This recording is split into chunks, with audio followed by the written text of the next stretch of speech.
that race didn't just shape me as a racer, it shaped me as a human being.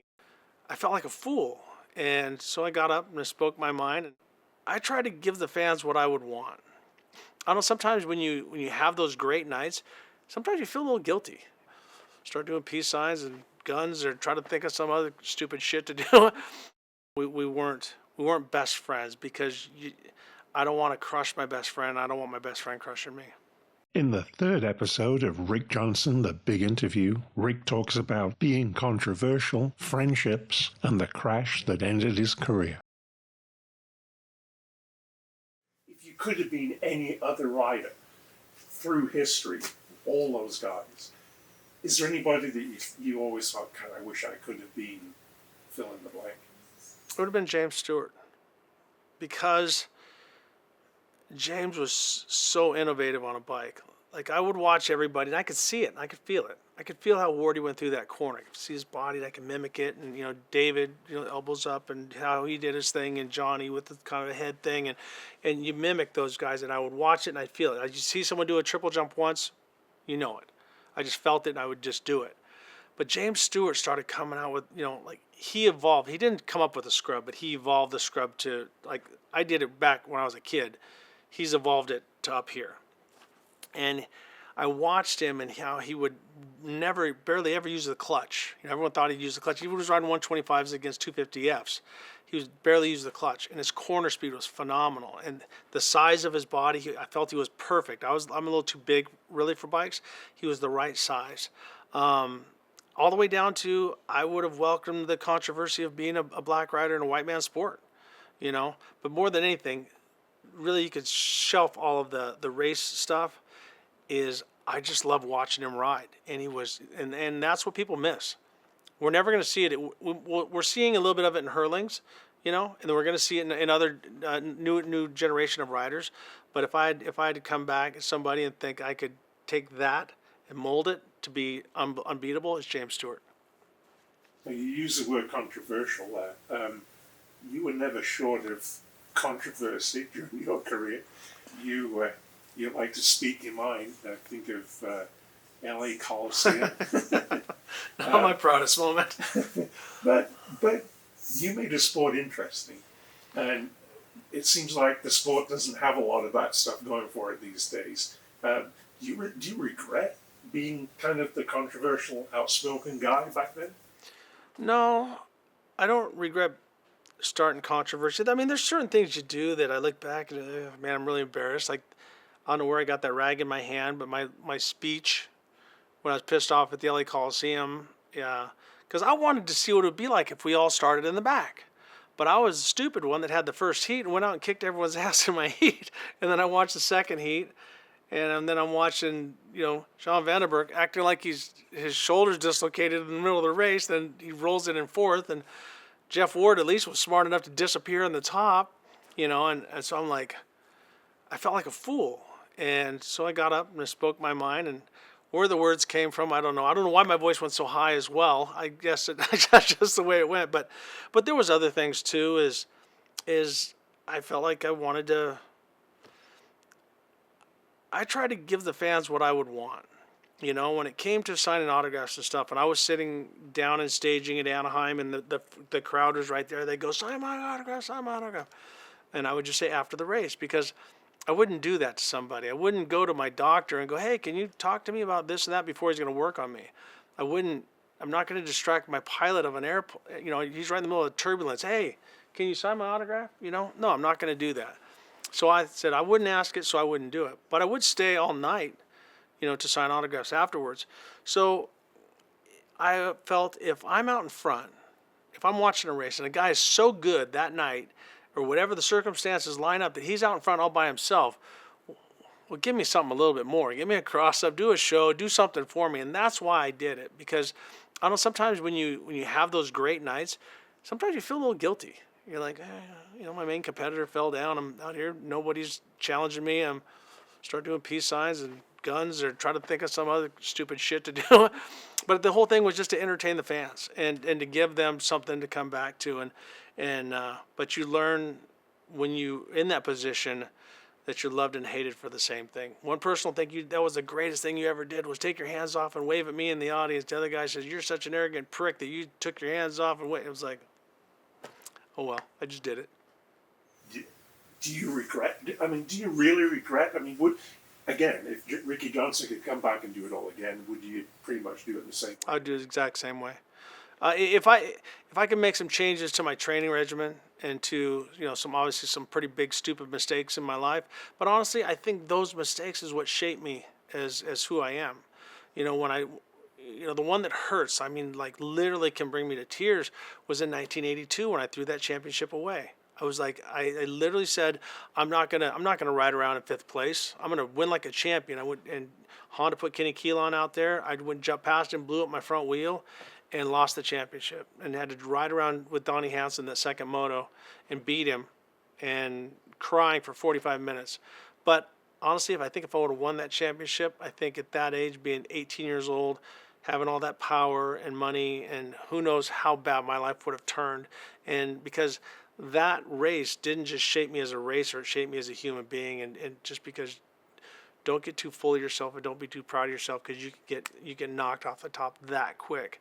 And it doesn't matter if you're in business, if you're a celebrity, if you're in a race car, you're in a race truck, you're in a race bike, whatever it is. All it takes is one guy for you and one guy to cross paths the wrong way, and the shit's over. One of the things that you're probably best remembered for is the Motocross of the Nations with David and Johnny. An amazing victory, domination. What do you think made you guys so dominant back then? Why do you think the Europeans were not, but now have become way more? It was a perfect storm for us. For one, we were all three teammates. We all three were healthy. We all came off of first, second, third in almost every series, 120 or 500, 250, and Supercross. And Majora was a lot kind of like Carlsbad, kind of like Hondaland. Hard, slick, sketchy ground, steep hills up and down and stuff like that. And then you had all of us that had an agenda. Johnny was like, he wasn't going to let off. He was going to push and show Honda that they made a bad decision. David wanted to show that his 500 championship wasn't a fluke and that I wasn't the best guy in the world. He wanted to be the fastest guy. I wanted to prove that I was the best guy because I'd won the Supercross and the 250 outdoor, and so I went out there and attacked time practice over and over again so we could get our starting position. And you had Roger DeCoster, who had been there so many times as a race winner himself, and then as a team captain. So everything was perfect for us, and we worked together too. We talked about who's starting here, who's starting there. The last moto, I said, I'll start in the front and I'm going to move over a little bit. So as soon as I come off the gate, David, you're going to have a rolling start. I'm going to move to the right and screw everybody out there, and I'm going to give you the clean path. Well, David actually got a better hole shot than starting on the gate because he was rolling by the time it went, and he was gone. And then Johnny was a team player. They said, no way Johnny's be able to do that. So Johnny just had to start in the back, and he got a phenomenal start as well. David opened up for him a little bit and was able to salvage it. So to me, everything worked right. We were all comfortable on the bikes. The bikes were great. Honda gave us great equipment, even though some of the other guys were on the works equipment. The track played to our favor, and the attitudes of all three of us just wanting to be the alpha male, but we weren't going against each other. Doesn't seem like that's quite the way it is these days, and doesn't seem to be quite the team spirit. Do you think Roger can get the team back together to repeat what you guys did? I don't think Roger can bring it back. This has nothing against Roger, it has nothing against the riders. It's just everything. When I went to Redbud, I was the team captain for Puerto Rico. One Honda's over at the Honda trucks, Yamaha's are at the Yamaha trucks, and we all worked together always. Even when Wardy and I and Hannah won the championship at Unadilla, we pitted together, except Hannah. Hannah was a snivelly little prick because he didn't want to ride 125s, and he pitted over by himself. But Wardy and I, who hated each other, worked well. That kind of bothered Hannah as well. He thought, oh, those guys are kissing each other's ass. We wanted to win. So can you get these guys to come together as a team? I don't know. It doesn't seem like it because they're just, everybody doesn't talk. They're more into social media. You know, Cooper Webb is a pretty outgoing guy and talks quite a bit, and he's not afraid to voice his opinion. But Eli's a machine.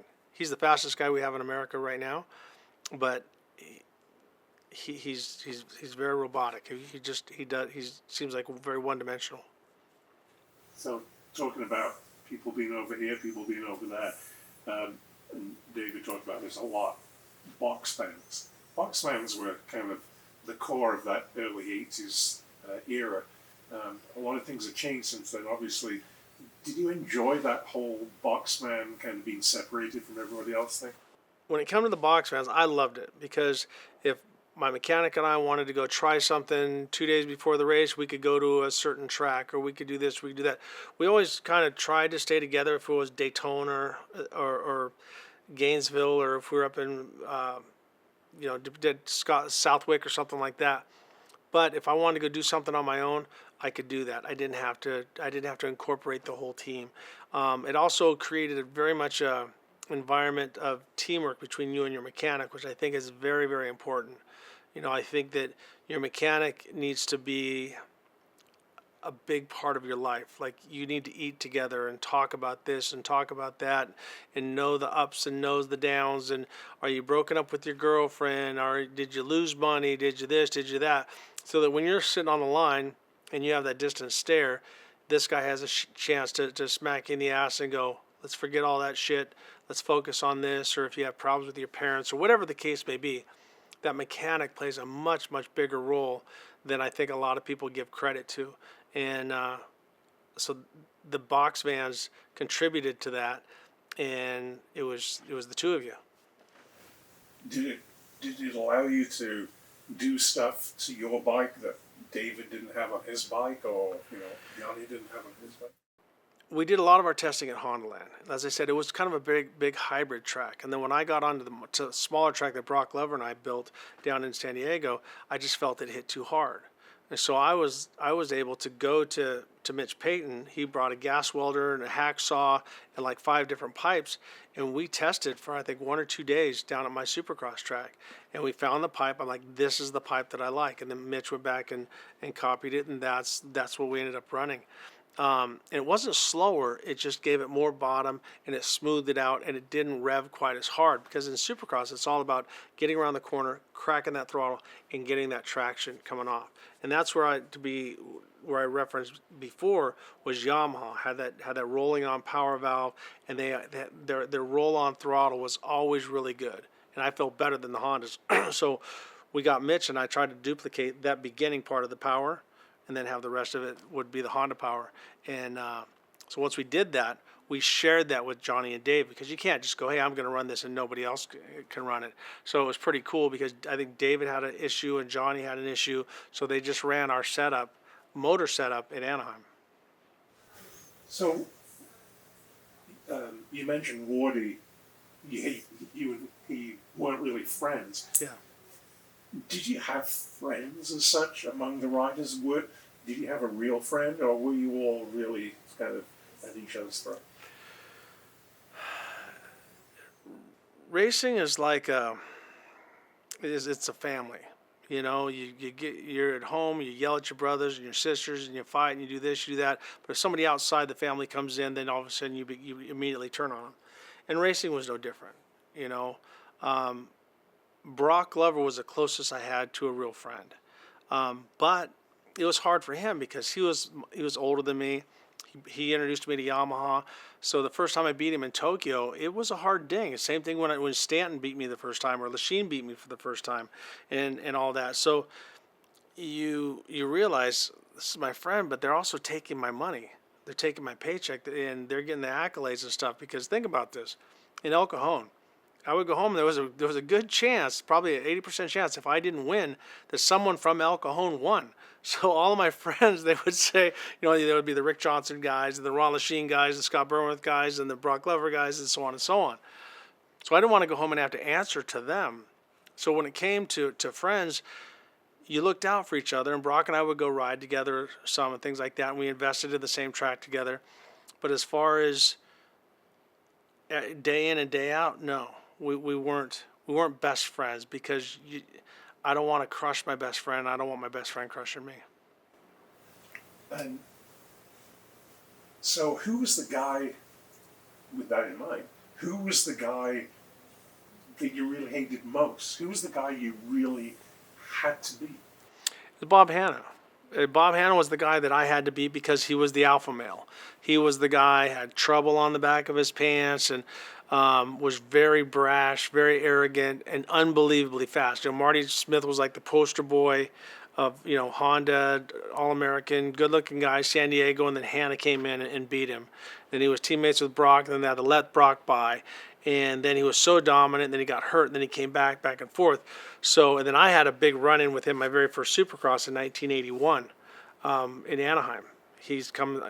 I got a good start. He's coming through the pack. He was number 100, got behind me, and I'm riding over my head. He thinks I'm brake checking him. I'm just trying to stay on the damn track. Well, he goes by, he kicks my front fender, and he takes his hand off, and he flips me off, and I'm like, "You son of a bitch! You're actually taking the time to flip me off while we're on the track." So going down into the next turn, I ran him off the track to try to get rid of him. He bounced back on, passed me back, and ended up beating me. But that was how Hanna was, just so in your face and so aggressive. And he was very much, that's why him and Brian got along so well, because it was about him against the world. And so I felt that I actually had a ton of respect for him as one of the best racers of all time. But if he's got my spot, there's only one alpha. And so that's who I had to go after. And he beat me. He kicked my ass thoroughly a bunch of times, but I got a hold of him too. So it's like two lions fighting. We both took some chunks out of each other's ass. So, moving on then to kind of what ultimately became the end of your career. You crashed, broke your wrist. What happened with that? Well, the situation is that I'd won, I think, the first 5 or 6 Supercrosses. I think it was 5. And then I got second behind Jeff Stanton in Atlanta. We went down to Gainesville. Jeff Stanton and I were, because I was coaching, and I was the one that told Honda to hire Stanton. And so he came and lived with me and actually, he sucked right into my draft and ate what I ate and rode what I rode and did a really phenomenal job. Anyhow, we get to Atlanta. I make a small mistake, this and that. He beats me. We're down at Gainesville. We're going around practicing. We're riding. He's right behind me.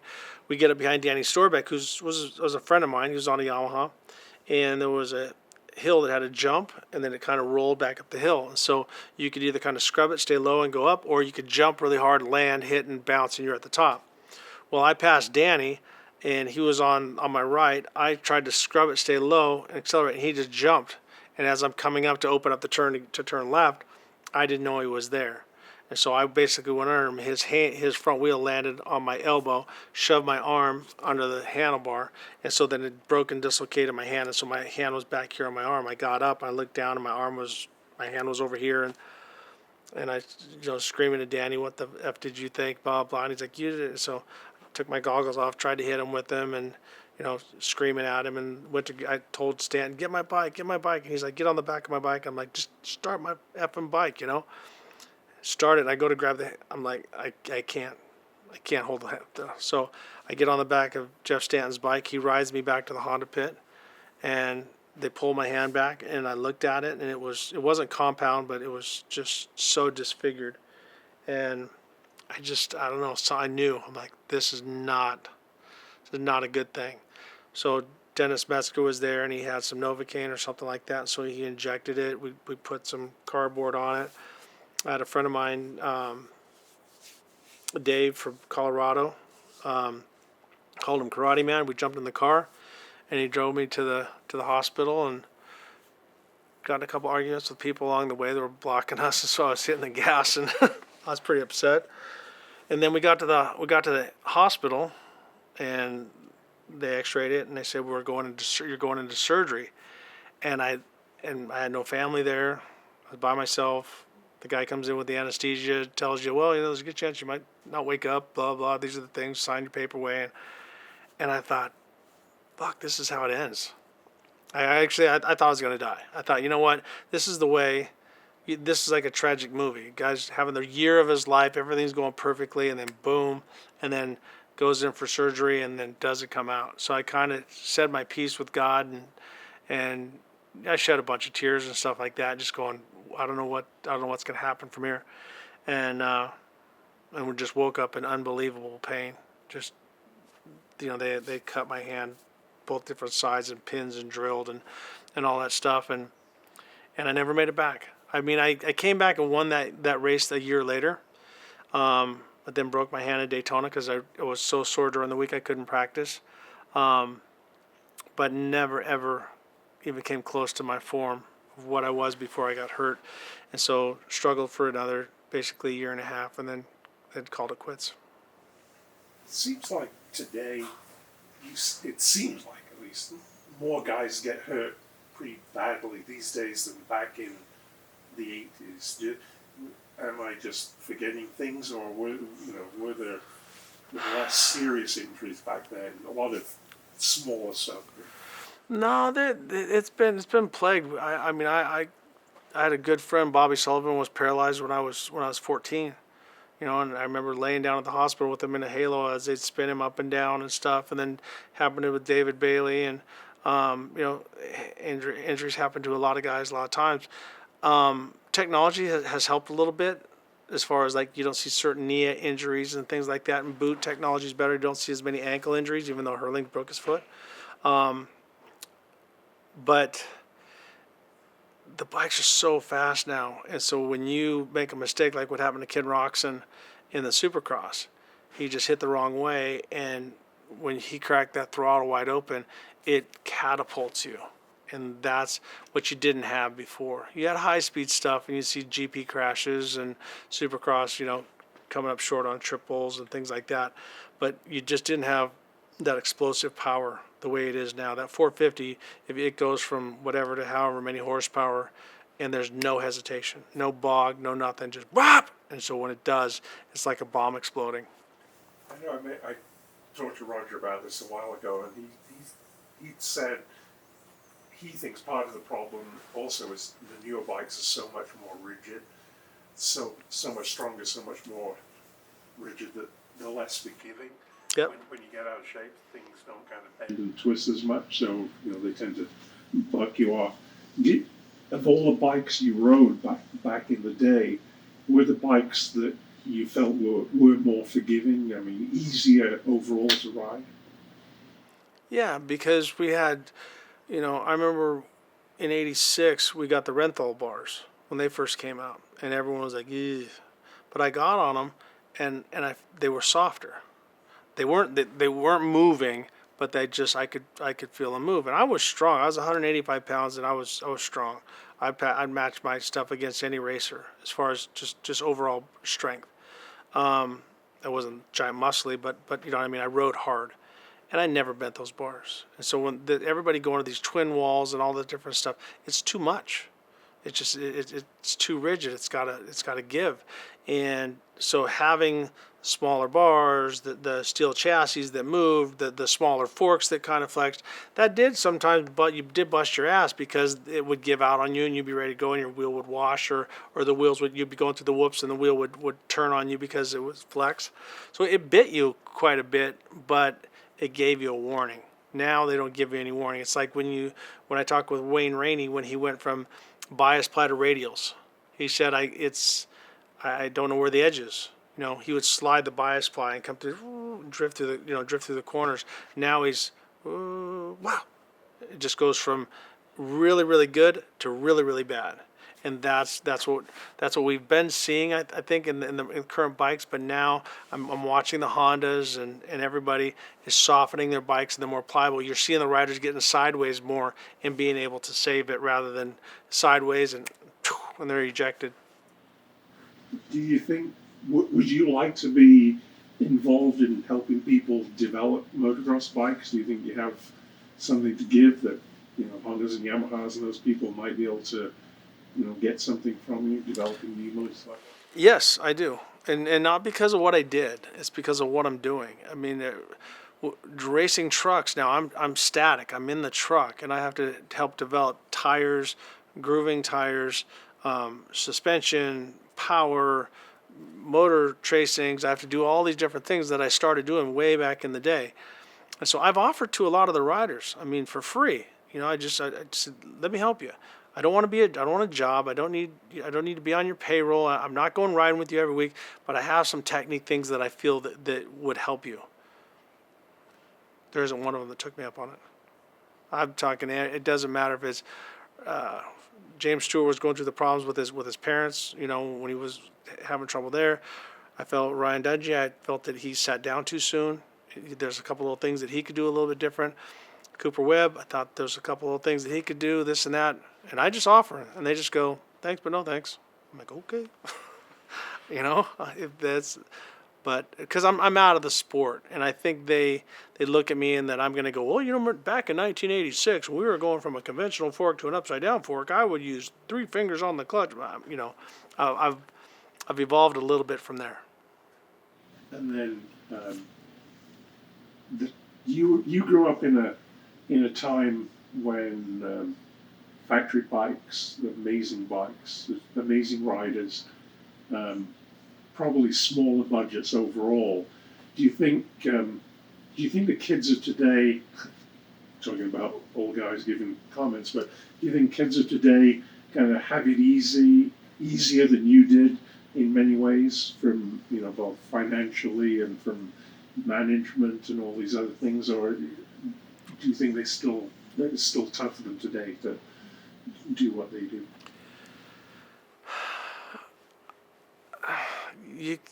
I can't classify like us and them and that generation because we all did the best that we could with what we knew how. One of the guys who was the most fierce competitors and unbelievable animal was Mark Barnett, right? His grandparents had a trailer in the middle of Illinois in the humidity. He would put speakers out there, crank music, rock and roll music, and go burn 5 gallons of gas and just go as fast as he could go. And he was an animal, toughest guy that the sport's ever seen. He didn't have trainers. He didn't have managers. He was just a badass.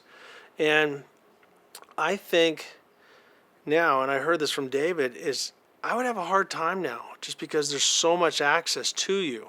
You got to have your Twitter page, you got to have your Instagram page, and people hating you and doing this and doing that. I'm very simple when it comes to my Instagram. If you put 1 ounce of negativity on mine, I block you. I'm not USA Today. If you don't like what I'm doing, don't follow me. But I'm not going to put up with that. But these riders, they get slammed and they go back and forth, and they're able to take that beating, and that's tough.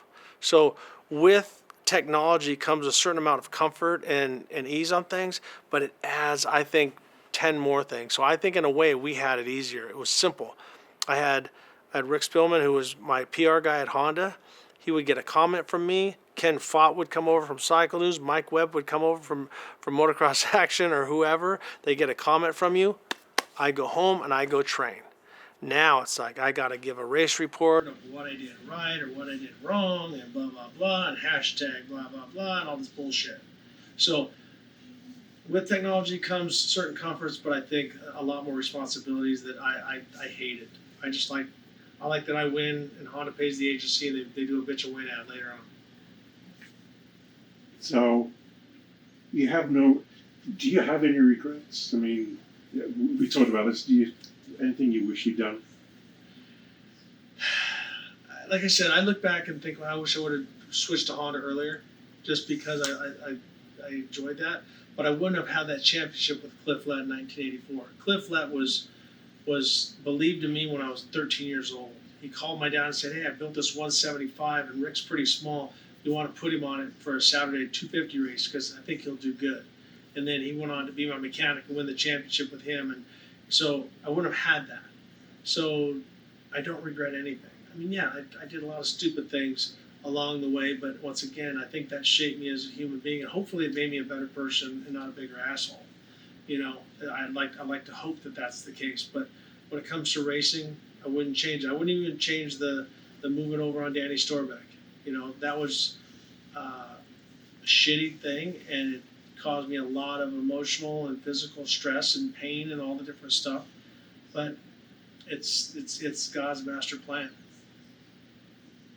So, two last things, and then we'll call it quits here.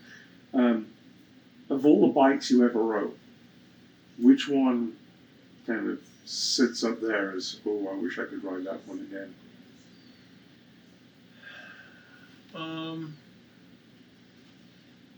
It's going to sound kind of funny, but the bike that I had the most fun on was a Ben Alberg replica with a TT 500 or 600. And I started racing it when I was 14 years old, and I would race it I won the four-stroke national a few times because that was like a big thing, bring back four strokes. So I raced one for ProTech, and I loved it. I could leave that thing in third gear, and I could just slide it. We had the Bridgestone tire back in the day, so I could slide that thing, and a lot of fun. I would race it in like night races, so I could leave it in third gear. It was almost like an automatic, and it just had so much torque in that. So it was the most fun that I had on a bike. Like, 500s were lethargic in small tracks. But when it came to a modern era bike, the bike that I enjoyed the most was probably my 88 250. And it would be on a sand track, like Millville, because it had we put the HRC pipe on it, with a lot of horsepower. Bike was light, it was fast, it was great in the sand. It was a little bit light in the front. I didn't like it on hardback; it was kind of pushy. But when it came to sand tracks, it just was phenomenal. You could pin it and just ride it. It was very agile and very comfortable. So then, last, which bike would you not want to ride back from memory? There must have been one. Everybody balked my 1982 YZ. It had the radiator on the handlebars, and actually Yamaha gave me a air-cooled two-stroke 250 for Supercross. But I said, I ride this all the time, this heavy front end and this and that. I don't want to switch back, so I stayed on that bike. And everybody made fun of that bike, but I knew it. I knew it so well, and it was long, it turned phenomenal. That was the one thing that it did better than any other bike, because probably it had so much weight on the nose, but I could corner faster than any bike out there. And so it wasn't the prettiest. It was a hunting dog. It wasn't a show dog. So probably the worst thing I ever rode, but did really well on it, was a 1982 YZ 250. All right. I think we're good. Let's cut on that one. Thank you, Ricky. That was amazing. It's funny though, the Arberg replica. Yeah. I started Charles Motocross News in England, the newspaper, and about the third job I ever did was to fly to Belgium for the launch of that bike when Yamaha launched it in Belgium. Because it was just like his chassis, right? Yeah, well, yeah, it was his chassis, and then they bolted a bunch of YZs, whatever they could on it. It was just such a mongrel of a bike. But that was one of the first things I ever did. But Heike Nicola and Gaston Raya were both there for the event. Yeah. And so I rode the bike, and Nicola had his 500 there. So I got to ride a couple laps on his two-stroke 500 bike, which was just ridiculously fast. But I always loved that Arberg bike. Yeah. I thought it was just big, heavy, fat, not very fast, but it was just so much fun. Yeah, it was so much fun. I have a picture of myself riding it in my office. That's awesome. And it's just one of those things, I just always remember that bike. We had a Stewart 117, so I was 15. And my dad told me a long time ago, because I won my first pro race when I was like 12, it was a 80 pro race. So I got like $150 or something like that. And I took it, and that's like, I kept the money. I'm like, it's my money, you know. Didn't even think, why would I share with you? You know, even though you've spent thousands of dollars on me over the year. Yeah. So the next day, it was summertime. I had my mom he goes to work, and my mom takes me to the beach. I bought a boogie board, skateboard. If I pissed the fucking Alder away. And he comes back and he's like, wow, I'm like, yeah, check it out. I got this, I got that, I got that. He goes, okay. And so when he first said it, I thought, how dare you? And he goes, you know, I'm not going to ask for any of that money, even though I paid for everything. And at first when he said that, I thought, what a prick. Why would you? You're my dad. You have to pay for it, you know? And then he says, but here's the deal. He says, you can do whatever you want. You can piss it away. You can buy skateboards and all this shit. He goes, but when it comes time for you to get a car, I'm not putting in 1 cent. He goes, so if you want to drive a piece of shit, then you keep pissing your money away, or you can start saving it. Yeah. So that's when I started going. Ooh. I do 3 classes. I can make like $150 in each one. So I started rat holing cash. And so that's when I was like, a friend of ours had one of those Ben Auburn uppers. I'm like, can I race in the 500 class? He's like, are you sure? I'm like, yeah. So I would win all 3 pro classes. And I was there. I would just have enough to go back, put new goggles on, and go down, and then someone would be in the next one because they go pro, intermediate, junior, pro, intermediate, junior, 80cc, pro. So it was like boom, boom, boom, boom, boom, and I would race all night. Did you ever consider, I know Dave Thorpe had the chance to be a professional soccer player for Chelsea. I don't know if you knew I didn't that. know that. Yeah, they wanted to sign him to the soccer academy Wow. back when he was riding the Suzuki schoolboy Right. stuff for Suzuki. So yeah, he had the chance to join the academy, and he had to make that decision. And thank God he did what he did. I guess. Did you ever kind of think about doing anything else, or was it always motorcycles? Well, when I started racing, I thought, well, if I can make enough money to buy a truck and start a construction business, because my dad was a painter and I hated painting. I thought if I could have a construction business, I could build a house, and I could hire him to paint them because I didn't want to paint them. And I like working with my hands, and I knew I wasn't a college guy and all that different stuff. So it was just kind of it was a way to get my life started. I wasn't good enough at anything else. Like I could play basketball decent. I could play football decent. I could play baseball. I could hit well. But I wasn't good because I didn't do it. I just loved riding, and I dug going fast. Like jumping was fun, sliding was fun, but just going fast felt fun. And so like every time I rode, I loved to go fast, not just ride around and screw off. Does the truck thing give you the same buzz? I mean, is it? Yes. It's the same thing. Well, when I get in a truck at 55 years old, I feel like I'm 25 on a motorcycle. So when my knees, I've had a partial replacement, I've had back surgery, I've had a bunch of different shit go on.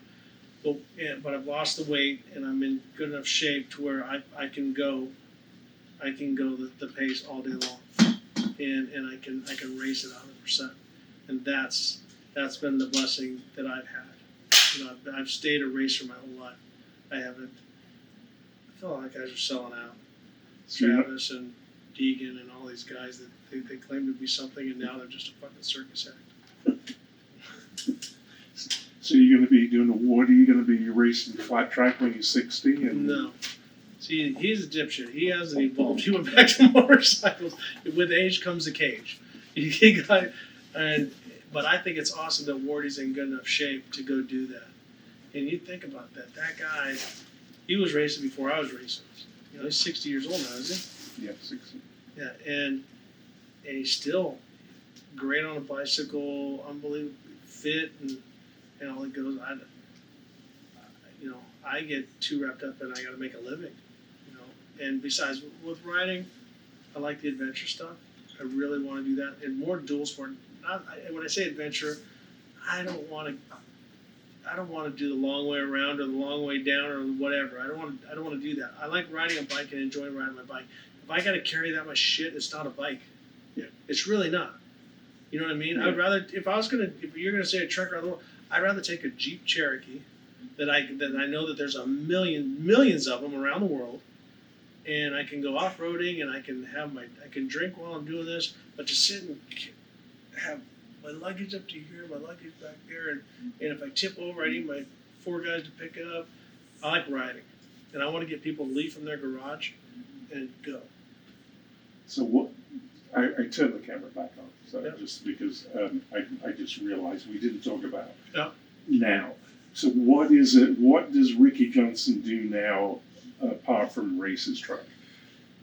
Well, I partnered up with Jeff Benrud, who was a special ops guy that I met. I would have my own driving and riding school. So a friend of mine, Rob Latham, who's a professional shooter, recommended me to a certain unit that was back in North Carolina. I went and taught them. They liked what they saw. I started teaching them on quads, teaching them on side-by-sides, the cars, doing this.